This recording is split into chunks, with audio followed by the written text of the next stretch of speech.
Hello, good afternoon. Hello. Hello. It is my pleasure to welcome you all in person and those online to the dedication ceremony for the Mitchell Tower Bells here at the University of Chicago. My name is Camila. Speak into the mic, please. There is no Projection mic. mic. So just talk loud. Projection only. I'm Camila Gallo. I'm a student here at the university and the president of the University of Chicago Guild of Changeringers, registered student organization. We are honored to have the opportunity to ring these bells and are delighted to share them all with you. So thank you. Woo!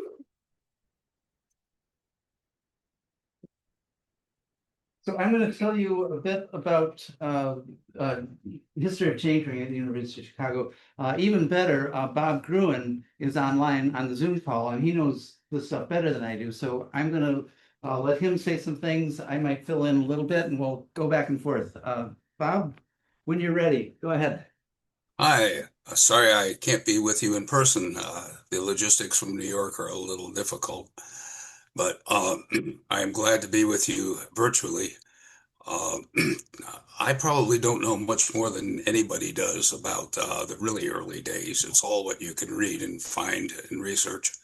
But back in 1908, the university decided that it would like to have some bells.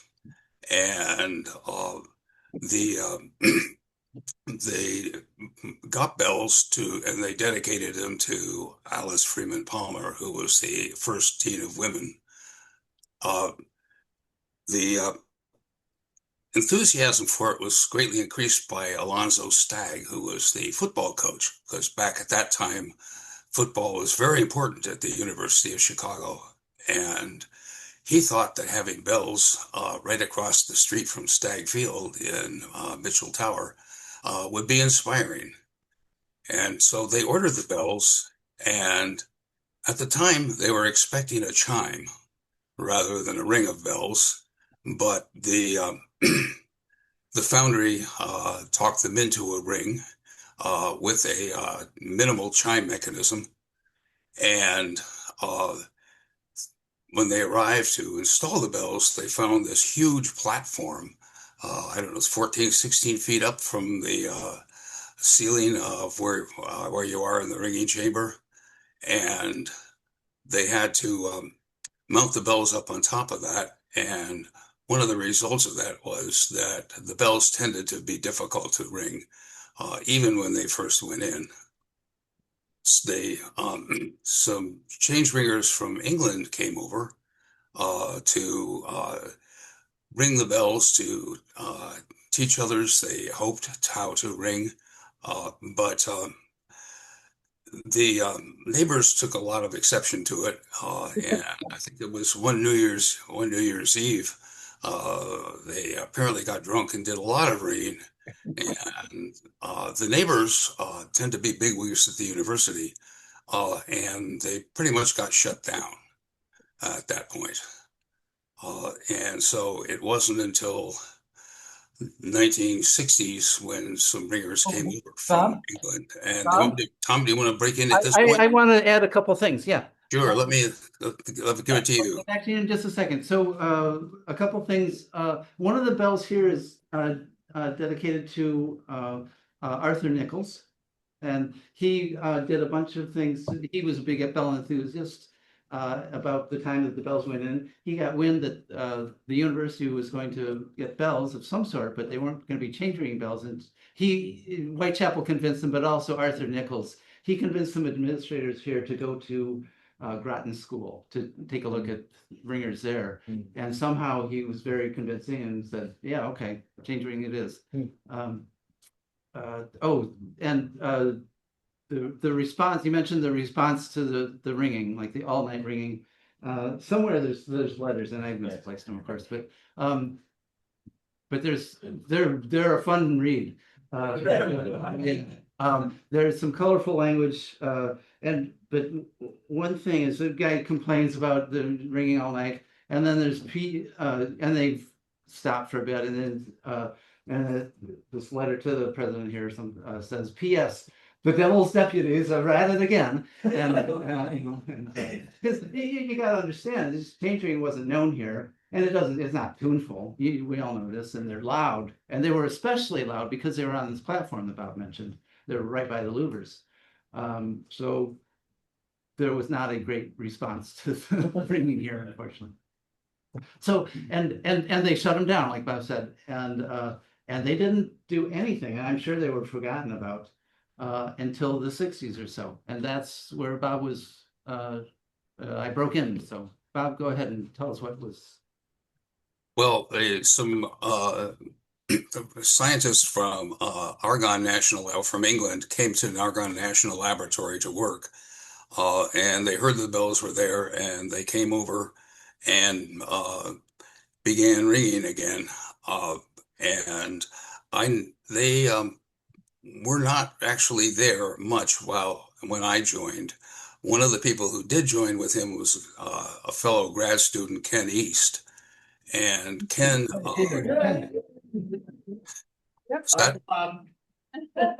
Ken says hi. Oh, hi, Ken. And he encouraged me to come and ring, and I did, as did my wife and another fellow English student and his wife. And together we made up a very small band. A few others joined us at the time, but we were ringing a lot of minimus at the time. And a little bit of doubles, and that was about it. And we really had very, very little instruction. We had so little instruction that my wife and I went over to England and decided to take a road trip up through Scotland and stop on the way at Towers and see if we could get a ring in. And the first place we went to was Lincoln. The cathedral was a little intimidating, but we went to a little church called St. Mary le Wigford, which had 4 bells. And we contacted the vicar, and he said, "Oh, come, you must come and ring with me." And so he took us up to his little bell tower, and he took the 1 and 2.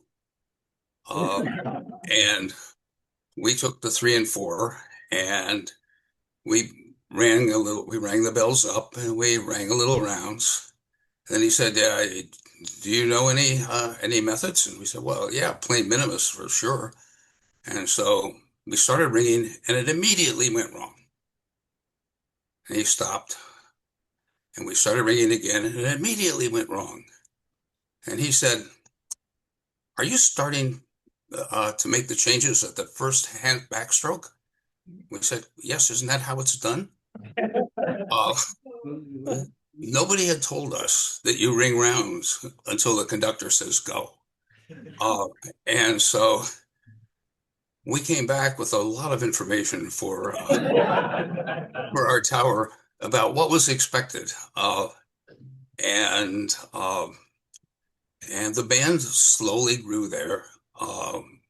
And at one point then I went over to England to do more graduate work for a longer period, and rang with the Society of Royal Cumberland Youths, and got a little bit better at doing what I was doing and a little better at conducting. And then when I came back, one of the Cumberland Youths was assigned to some work at a laboratory near us, and he came, and with him we were able to make a good deal of progress and get up to ringing first Bob minor, and then Cambridge minor, Kent minor, and then Cambridge minor. But we never really could use the back bells, because they were just plain too heavy for us. And if you rang the tenor, it queered the other bells anyway, because it twisted the whole structure up there. And so very little was done there. We did have a couple of Herculean efforts along the way, in which Don Trumpler was prominent, but the we managed to make, reasonable six-bell progress and get a few longer rings in. And that's about as long as I lasted before I moved away. And so I've, then kind of lost track of everything there. But fortunately, I should say that in that time also we had some other people join us. Ron Drous joined us, and he was he works on the grounds at the University of Chicago and in the machine shop. And he made a very wonderful little model, which may still be there, of a ringing bell. He made the plaque, which may still be on the wall of the first peal. And he constructed some stays for the ones that we broke, because in those early days, we just had no budget. And so if we broke a stay, which we did, we had to get a new one, and Ron made those. They were probably a little too strong.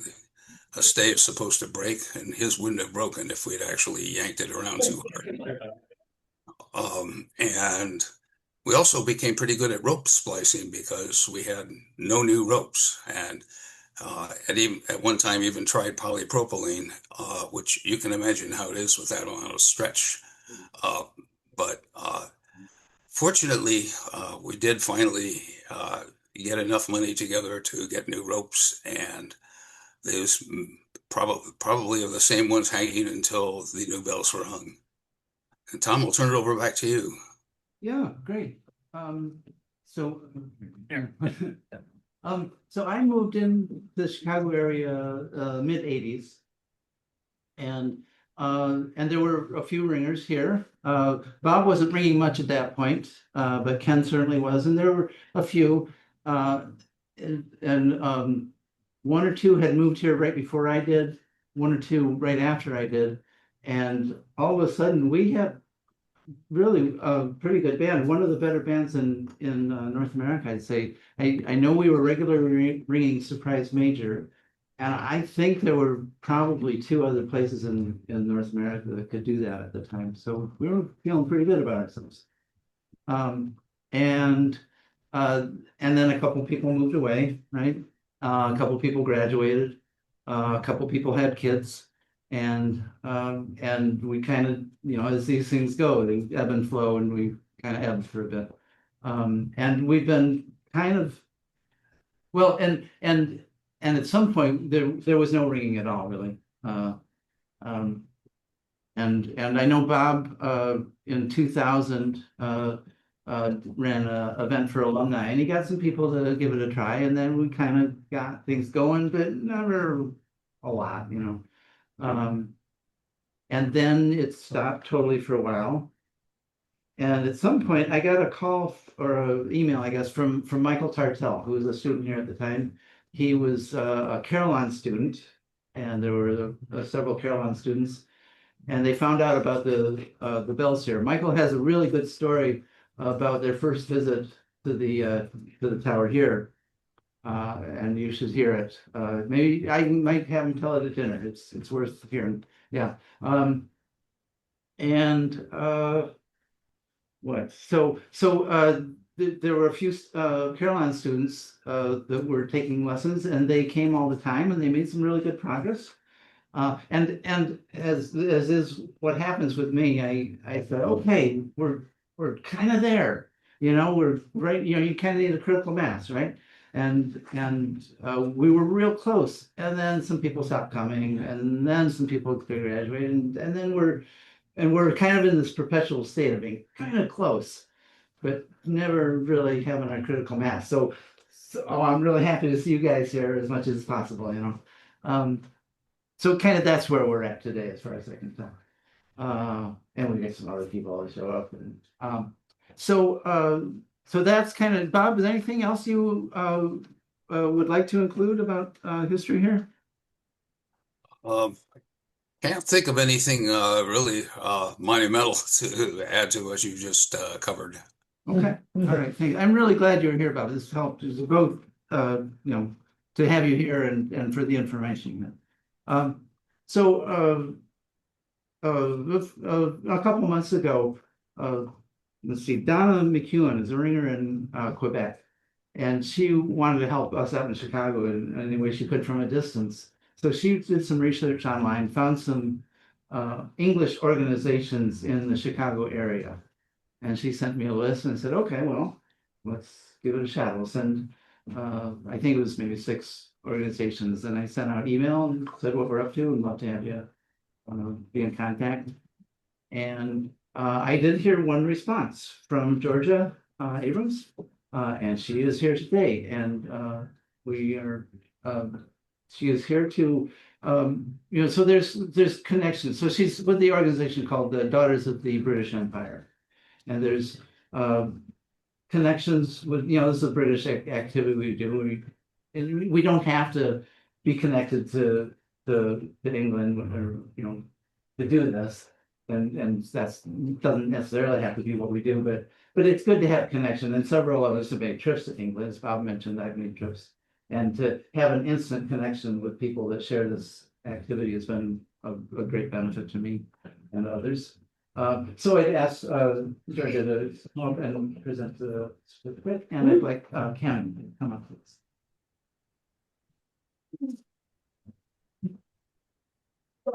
I think it's really interesting that you talk about connections, because when Tom first emailed me, he was very much talking to someone who didn't know what chain ringing was, but my mom was here and she was a chain ringer in England in the 80s. And as Doreen pointed out, Claudia is one of my members, and it was her dad who worked for Argonne came here. So Yes. we're there's full a- of connections. Yeah. So you just made the connection. Yes. So we do have a lot of connections. And so the DBE, don't let the name fool you. We're not promoting colonialism or anything like that. We're just stuck with it. We've existed since 1909, and it's really expensive to change and work for any online organization. So we go by DBE just to get around that. But we are an organization of women with British or Commonwealth birth or ancestry, and part of our cause is promoting our own heritage through British and Commonwealth connections as well. So through the art of change ringing, you guys are keeping alive a tradition that connects history, community, and craftsmanship across generations, clearly. So we'd like to congratulate you on the dedication of your new bells. And on behalf of the DBE, I'm honored to present this certificate. Here it is. So Daughters of the British Empire in the USA proudly recognizes the University of Chicago Guild of Change Ringers in grateful recognition of your dedication, along with the University of Chicago and Chris and Helen Haller, to preserving and promoting the cultural traditions of the United Kingdom within the United States.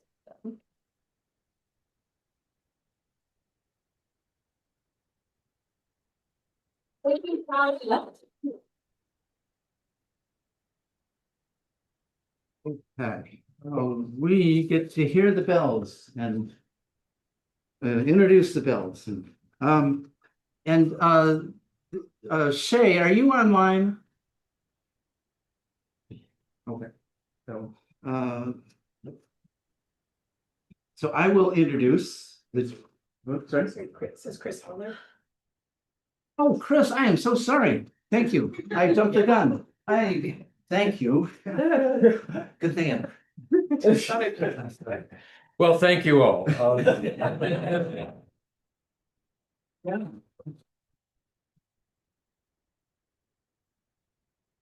I am proud to say I am a change bringer. And I learned here at the university, and I was told, which is true, that if you can ring here, you can ring anywhere. I've gone all over the world in the Commonwealth, nearly 3,000 towers. I may get to 3,000, but it's not a priority of mine anymore. I've sort of accomplished what I set out to do. My mother wanted me to be a citizen of the world, and through change ringing, I've done a lot of that. I was told that if I could ring reasonably well, if I wasn't terrible at striking, I'd be pretty much welcome at almost any tower in the world. And my striking has improved. And I find it is true. I am welcome at, as far as I know, every tower in the world. There was one exception in Belfast, but we won't go into that. They didn't want us to, the fellow went on vacation, he went on holiday, and he locked the ropes in his closet. Yeah, about the bells, Ron Grouse was here, he was second in command.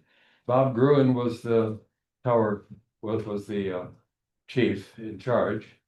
A nice deep voice, quiet fellow, and very much in charge. And Ron Grouse was quiet but a real worker. He taught us, me in particular, to ring handbells pretty much at the same time as I learned to ring in tower.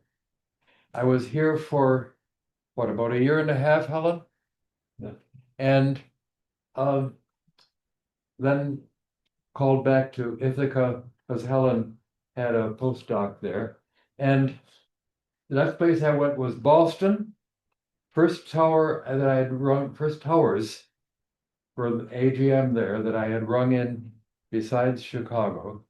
And that's when it really came home to me. There was a whole world of change ringers to get acquainted with. Slept in the dorms at Groton. We went on a Jeff Davies from Boston sponsored a tour in Yorkshire, and I went on that. We slept on church floors in those days, like in Quebec City, for years and years. And we got to know who were the grand snorers in North America. Anyway, there's a whole lot of history that I'm not going to go into. Now, about the new bells. My mind is all tangled up with our bells in Rochester, but these were not cast by Whitechapel because Whitechapel by that time was unfortunately had gone out of business. And so they were cast by tailors. And it was a real competition in history between Whitechapel and tailors. Both were known for casting grand, wonderful bells at slightly different eras. So there's huge arguments in England about who were the best bell founders in the world. So I chose the best in the world at that time for these bells. I had been told by people over in England that these were the worst bells in America and possibly in the whole world. I was told they were unringable, and that was quite a recent thing. I think I read that in the comic, excuse me, the ringing world. So I thought to myself that I should do something about that in gratitude for having learned ringing here at the University of Chicago. That's why we have the new bells cast by tailors. The university will someday live up to its commitment to install a proper stairway, a spiral staircase, safe for the general public. They will put good lighting in, and they will not hear otherwise from me and all of you. So they will do it. What's next? We'll introduce the bells. Yeah. I think, is that right? Okay, well, there's presenting the bells, That's what I mean. and that's going to be done by other people. isn't That's it? right. Yep. Yeah. Okay. So I'll get that.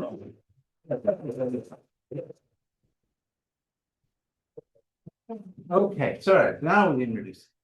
And so I'll check again. So there, Shay may be online, but maybe not. So if not, I'll start with the first bell.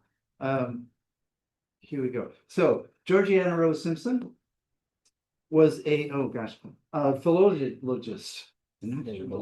Philologist. Thank you. Okay. And the first African-American woman to receive a PhD in the United States. Simpson, who earned a doctorate in German from the University of Chicago, is also honored with a bust that's downstairs in this building, in the Remington Club. The Georgiana Rose Simpson Bell, speak.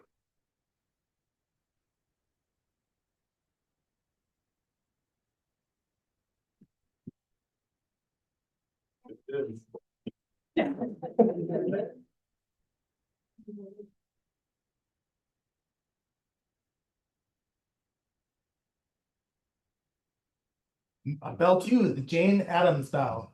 Jane Addams, 1860 to 1935, was the founder of Hull House, the first settlement house in the United States, and was known for her dedication to improving the lives of Chicago's poor and immigrants, especially women. She won the Nobel Peace Prize in 1931. The James Adam Bell. Speak.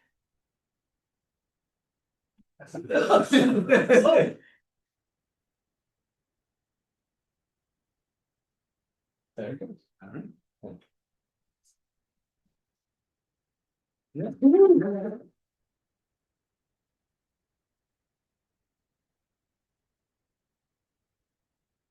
Introducing the three. Steve Goodman, 1948 to 1984, and Studs Terkel, PhD 32, JD 34, 1912 to 2008. Goodman was a folk singer and songwriter, known for such songs as The City of New Orleans and A Dying Cubs Fan's Last Request. Terkel was a Chicago-based writer of 18 books and a radio broadcaster for 45 years. He won a Pulitzer Prize in 1985 for The Good War, an oral history of World War II, won a Peabody Award, and received the National Humanities Medal. Bell 3, speak.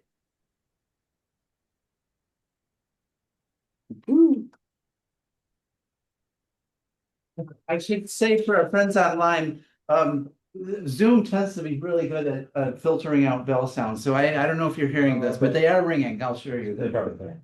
I think we're hearing a bit of it. Yeah, well, We're we are. hearing you fine, We are. but online, they may or may not be hearing. I have no idea. We'll know when we listen to the recording. Yeah, I'm here to speak about number 4 bell, which is for Bruce and Eileen Butler.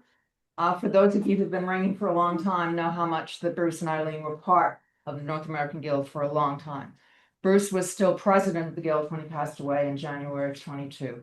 He had been previously a president many years earlier, back in the late 90s. He'd also been the PR officer prior to that and was also a member of the Central Council. Eileen, at the same time, was also part of the Guild very, very heavily. She, of course, took Bruce's place and is in her 5th year of presidency after Bruce's death. She also was the education officer and is also a member of the Central Council. So she and Bruce were still a crucial part of North American Guild's history. Number 4, Brian. Yeah.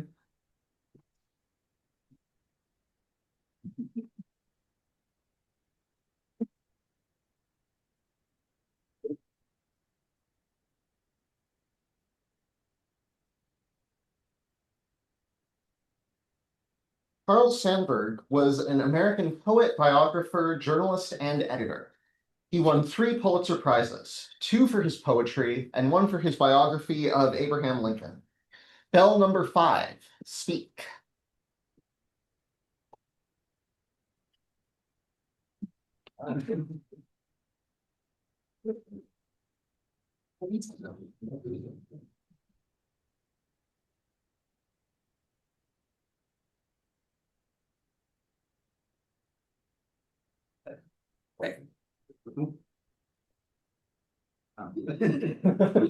Timuel Black was a historian and civil rights activist who marched with Martin Luther King Jr. and mentored President Barack Obama early in his political career. In his honor, the university established the Timuel D. Black's Community Solidarity Scholar Fund, given each year to an outstanding university undergraduate or graduate student who exemplifies Black spirit. The Timuel Black Bell, speak.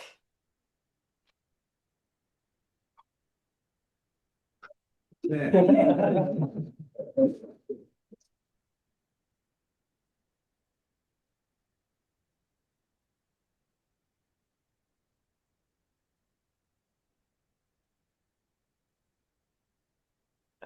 on the other one's glory there.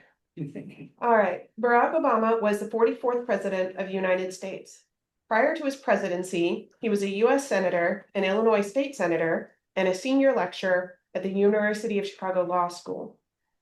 Does he know he has a bell that is dedicated to him? We have reached out. Maybe that will bear fruit someday. Yes, and a senior lecturer at the University of Chicago Law School. The Barack Obama Bell, speak.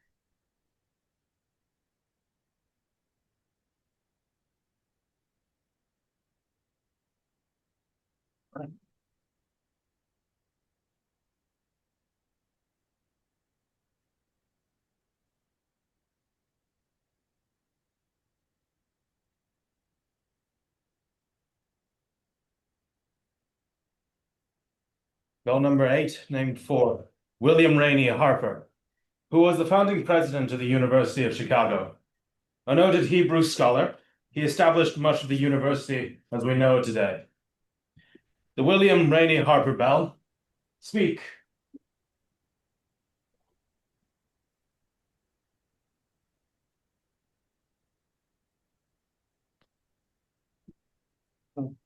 Neil online from the Arthur Nichols Museum is here to introduce the Arthur Nichols Bell. Arthur H. Nichols, 1840 to 1923, a respected Boston physician, learned to ring at a young age, at a time when there were very few change-ringing towers in North America. Several towers across the continent are the result of his unflagging efforts. The Arthur H. Nichols Bell. Speak.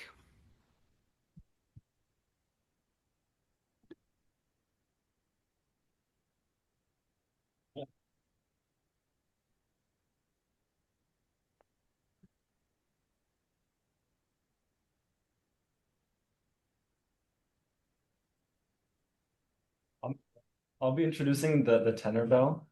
This bell is dedicated to Jean-Baptiste Pointoussaint. He was alive from 1745 to 1818, and was the first known permanent non-Indigenous settler in Chicago. He lived along the north bank of the Chicago River, where he developed a prosperous trading post and farm. The Jean-Baptiste Pointoussaint Bell, speak.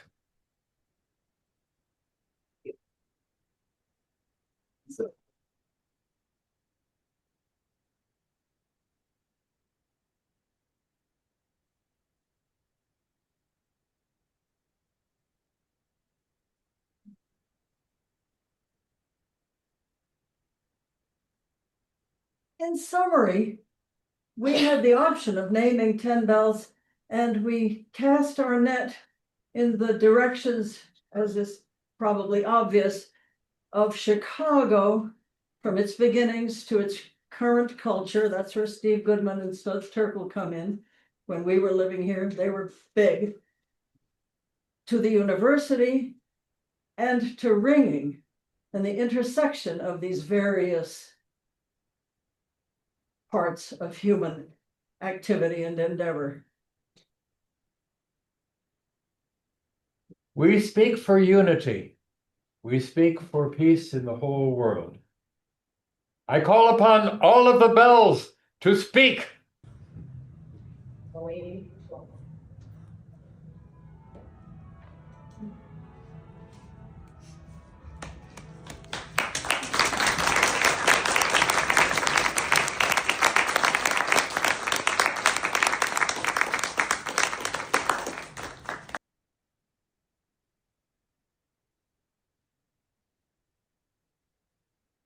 Hey, let's ring a full peal.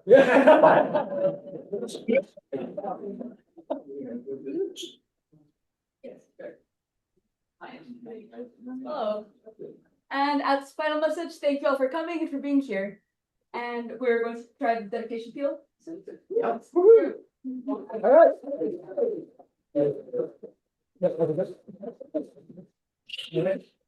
Thank you, everybody, for joining online. We'll see you later. Congratulations, everybody.